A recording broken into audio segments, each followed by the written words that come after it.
আজ বাবা বাজার থেকে চিংড়ি মাছ এনেছিল। মাকে বললাম, মা একটু সর্ষে চিংড়ি রান্না করো তো। মা বলল, শুধু সর্ষে কেন, তার সাথে একটু নারকেল বাটাও দিই।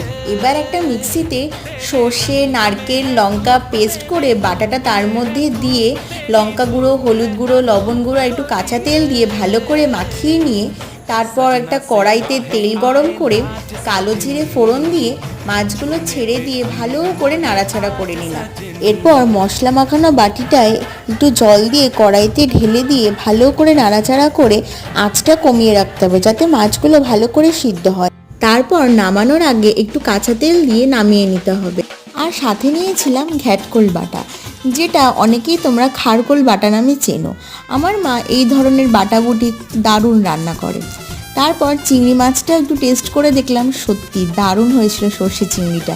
তোমাদের কার কার ভাল লাগে একটু কমেন্ট করে জানিও।